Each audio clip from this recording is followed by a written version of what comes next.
سب سے بڑی توحید یہ ہے کہ اللہ کی زمین پر اللہ کا نظام ہو۔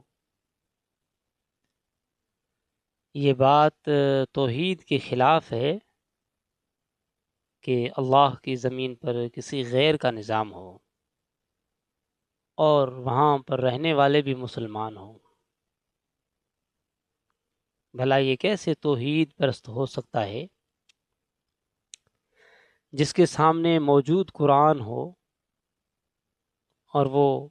آئین کرے اور ایسے سمجھیں کہ مسلمان کے لیے کیسے گوارا ہے کہ وہ ایسے نظام کے لیے جد و جہد کرے، اس پر قسم کھائے یا کسی کو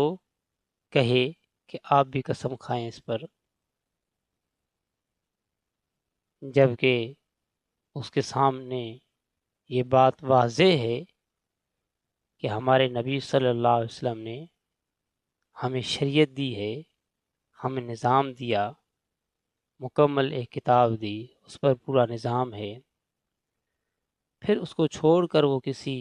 اور نظام کی کوشش کرتا ہے یا جد و جہد کرتا ہے، تو ایسے سمجھیں کہ اس نے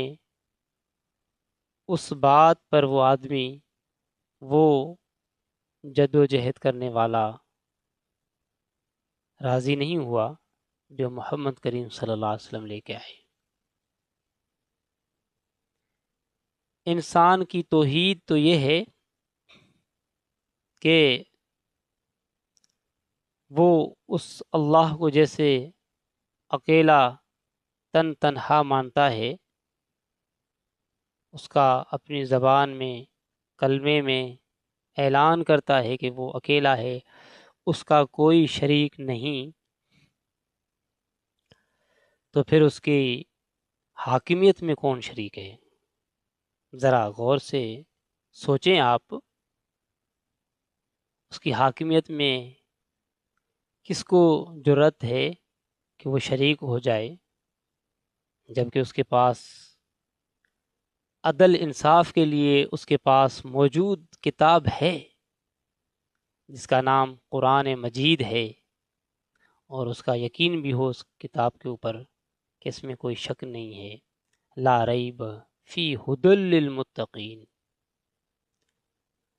یہ کیا ہے؟ متقین کیا ہے؟ یہ وہی لوگ ہیں نا، یہ تو وہ صحابہ ہیں، یہ وہ متقی ہیں، یہ وہی ہے نا، ان کی طرف ہی تو اشارہ ہے کہ ہدایت کا رستہ دیتی ہے یہ کتاب۔ تو ان صحابہ نے کیسے عمل کیا اس قرآن پر، اور آپ یہ سوچ رہے ہیں کہ ہم قرآن کو مانتے ہیں، اللہ کو مانتے ہیں، تو یقیناً آپ اللہ کو مانتے ہوں گے، قرآن کو مانتے ہوں گے، لیکن اس بات کو بھی ذرا آپ سوچیں کہ اگر آپ نے اپنی وقت ضائع کر دیا کسی ایسے نظام کے لیے جس نظام کے لیے اللہ کا کوئی وعدہ نہیں، رسول اللہ کا کوئی وعدہ نہیں، ایسا نہ ہو کہ ایسے نظام کے لیے